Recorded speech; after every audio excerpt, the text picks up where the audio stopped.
France ने एक अच्छा दोस्त बनकर भारतीयों को सेफली नाइजर से निकाला है। नाइजर एक अफ्रीका की कंट्री है जहां पर तख्ता पलट अभी हुआ है। आज के सेशन में हम यही समझेंगे कि क्या ये पूरी कहानी है। जैसा कि आप यहाँ पर देख सकते हैं, ये इंसान नाइजर के जो हैं ये लीडर थे। इनको हॉस्टेज बना लिया गया है। इनको आप बोल सकते हो एक तरीके से जो है बंदी बना लिया गया है इन द्वारा। अब ये पूरी कहानी क्या है, कैसे ये पूरी घटना हुई और क्यों हुई, इसके क्या कारण हैं और ये इतना बड़ा मुद्दा क्यों बन गया है।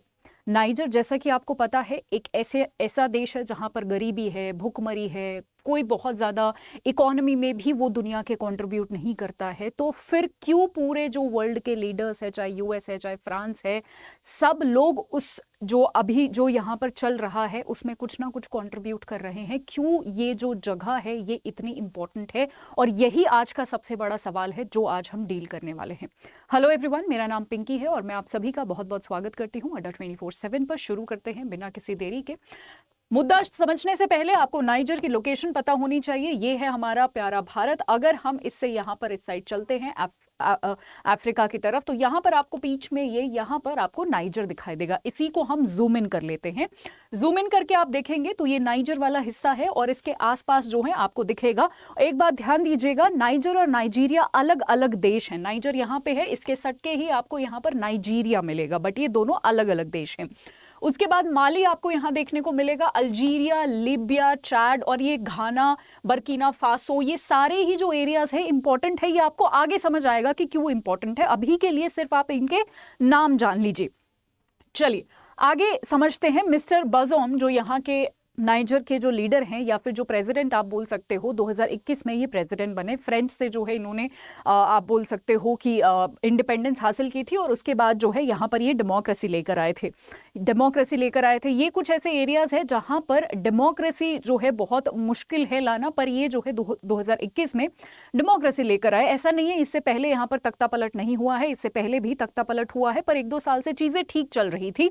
पर फिर ऐसा अचानक क्या हुआ कि ये तख्ता पलट हुआ दोबारा से, और अब ऐसी जो है यहां पर डेंजरस सिचुएशन बन गई है। सो रीजंस में हम 2 बड़े कारण यहां पर देखते हैं। सबसे पहले, ये जो यहां पर तख्ता पलट किया है वो अक्सर जो है देश की मिलिट्री करती है।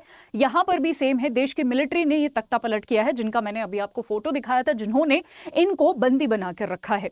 मिलिट्री चेंजेस यानी जब ये प्रेसिडेंट बने तब इनको भी कहीं ना कहीं पता था कि जी हमारी ऐसी कंट्री है जहां पर कभी भी तख्ता पलट हो सकता है, और वो करेगी कौन? मिलिट्री करेगी। तो इन्होंने शुरू से ही मिलिट्री की कुछ पावर्स जो हैं उनको कहीं ना कहीं इस तरीके से करना चाहा कि अब उनकी पावर जो है, मिलिट्री की जो पावर है वो थोड़ी कम हो जाए, या फिर आप बोल सकते हो कि मिलिट्री जो है आगे जाकर किसी तरीके का तख्ता पलट जैसी सिचुएशन ना बने, या उनके पास इतनी पावर ना हो कि इस तरीके की सिचुएशन आ जाए। तो शुरू से ही ये चल रहा था, ठीक है। ये कहीं ना कहीं आप ये भी बोल सकते हो। अब अलग अलग लोगों के अलग अलग यहाँ पर मत हैं। इनका मत ये है कि मैं चाहता था कि अब हमारे देश में जो है वो डेमोक्रेसी ही रहे, कोई मिलिट्री का शासन ना आए, इसीलिए मैं मिलिट्री से जो है वहां कहीं ना कहीं पावर्स को कम करने की कोशिश कर रहा था, ठीक है। दूसरा कारण है लोगों की एक्सपेक्टेशंस हमेशा खतरनाक रहती हैं। तो लोगों की एक्सपेक्टेशंस ये थी कि जब एक होता है ना, जब लोग जो है मिलिट्री शासन देख लेते हैं, कोई गंदा शासन देख लेते हैं, तो उनकी डेमोक्रेसी से बहुत ज्यादा उम्मीदें बंध जाती हैं कि जब जी डेमोक्रेसी आएगी तो हमारे यहाँ गरीबी हट जाएगी, इकोनॉमी अच्छी हो जाएगी, हमारे बच्चे स्कूल जाएंगे, हमें नौकरी मिलेगी। ये सारी एक्सपेक्टेशंस हो जाती हैं, और कहीं ना कहीं लोगों की वो एक्सपेक्टेशंस जो है पूरी नहीं हुई। अब या तो यहां पर भी 2 पहलू हो सकते हैं कि हो सकता है एक्सपेक्टेशन ज्यादा थे, या फिर हो सकता है इन्होंने अच्छे से काम नहीं किया। तो जो भी पहलू हैं, कहीं ना कहीं लोग भी यहां पर बहुत ज्यादा खुश नहीं दिखाई दे रहे थे, जिसका फायदा इन्होंने मिलिट्री वालों ने उठाया और इसको सही समय समझकर मिलिट्री को जो है वहां पर कर दिया। अगेन, लोगों की एक्सपेक्टेशन में आपका सोशल सिक्योरिटी आ जाता है, इकोनॉमिक कंडीशन अच्छी होनी चाहिए जी, ये सारी चीजें आ जाती हैं, जो कि वहां पर नाइजर में सारी चीजें खराब हो रही थी। जैसा कि आप सभी को पता है, वहां पर अभी भी गरीबी वगैरह जो है बहुत ही ज्यादा है। ओके, तो रीजंस हमने समझ लिए हैं। क्वेश्चन आज का सबसे इंपॉर्टेंट यही रहेगा कि एक ऐसा देश जहां जो बहुत सारी अलग अलग रिपोर्ट्स ये कहती हैं कि सेकंड लीस्ट डेवलप्ड देश है जी, ये 188 कंट्री में अगर हम देखें तो, यानी एकदम निचले स्तर पर आता है ये देश, जहां पर कोई कोई डेवलपमेंट नहीं है, गरीबी बहुत ज्यादा है। गरीबी का भी आंकड़ा बता दूं, 2 आउट ऑफ 3 रेजिडेंट जो वहां पर लोग रहते हैं, ठीक है, 3 में से 2 लोग वहां पर बिलो पॉवर्टी लाइन पर हैं, बीपीएल में रहते हैं, और 40% की जो पॉपुलेशन है वहां पर वो $1 से भी कम जो है वहां पर कमाती है। ठीक है, आप ये लगा लो 70-80 रुपए जो है वहां पर कमा रहे हैं। ठीक है, और उसके साथ साथ सिविल वॉर, गृह युद्ध वहां पर कभी भी हो जाता है, टेरर जैसी गतिविधियां वहां पर होती हैं, बीमारी, इलनेस, ठीक है, हंगर, पॉवर्टी, ये सारी चीजें वहां पर है। तो ये देश इतना इंपॉर्टेंट क्यों बन जाता है सारे ग्लोबल लीडर्स के लिए कि सब लोग इसके बारे में बात कर रहे हैं और इस सिचुएशन को कहीं ना कहीं ठीक करने की कोशिश कर रहे हैं। उसके लिए ये मैप आप देखिएगा, जहां पर आपको ये वाला रीजन दिखेगा, अगेन अफ्रीका का ही मैप है, आपको यहां पर नाइजर दिखेगा, है ना। ये जो ऑरेंज से मैंने हाईलाइट यहां पर हुआ है, ये इसको कहते हैं साहेल रीजन,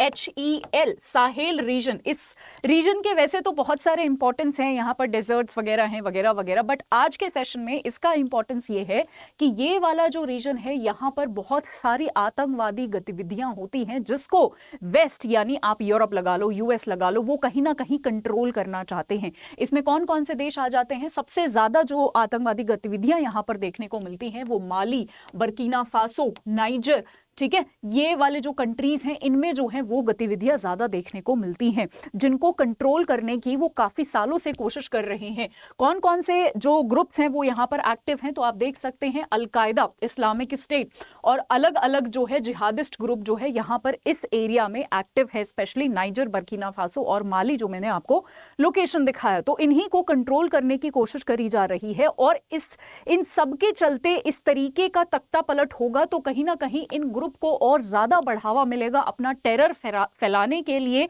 इन गतिविधियों के प्रोटेक्स्ट में या इन गतिविधियों की आड़ में वो अपना टेरर जो है और फैला अब पाएंगे, और यही जो है वेस्ट की एक चिंता है, यही जो है सबसे बड़ा एक प्रॉब्लम है। अब ऐसा नहीं है कि नाइजर में ही पहली बार तख्ता पलट हुआ है, इससे पहले ये जो मैंने आपको कंट्रीज दिखाए, माली, बर्किना फासो, यहां पर भी 2021-22 आप ये लगा लो, यहां पर हर साल की कहानी है कि तख्ता पलट हो जाता है। और इसका रीजन आप कहीं ना कहीं समझ रहे हो कि टेरर भी है यहाँ पर, मिलिट्री भी कहीं ना कहीं यहाँ की इस तरीके की है। तो डेमोक्रेसी इस एरिया में बनाना थोड़ा सा हमेशा से ही डिफिकल्ट रहा है।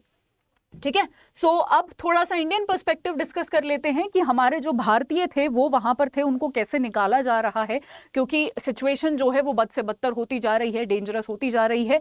सो फ्रांस जो है वो हमारी इसमें मदद कर रहा है, वो बहुत सारे फॉरेन नेशनल्स को, यानी बहुत सारे विदेश के जो लोग वहां पर रह रहे हैं उनको निकाल रहा है, जिसमें बहुत सारे इंडियंस भी हैं, उनको जो है सेफली फ्रांस ने निकाला है। हमारी गवर्नमेंट भी, हमारे सरकार के जो भी स्पोक्स पर्सन है, उन्होंने भी ये स्टेटमेंट दी है कि सभी लोग ठीक है, सभी ठीक चल रहा है, और सेफली जो है इवैक्यूएट यानी बाहर वहां से जो है उस एरिया से जो है लोगों को निकाला जा रहा है। आई होप आपको पूरा मुद्दा समझ आ गया होगा और इंटरेस्टिंग लगा होगा। अगर लगा है तो मुझे कमेंट सेक्शन में जरूर बताइएगा, और अगर आपको मेरे साथ जुड़ना है तो मैं आपको अपना टेलीग्राम दे देती हूं, जहां पर मैं आपके डेली करंट अफेयर्स पढ़ाती हूं, जिनकी पीडीएफ मैं यहां पर शेयर करती हूं।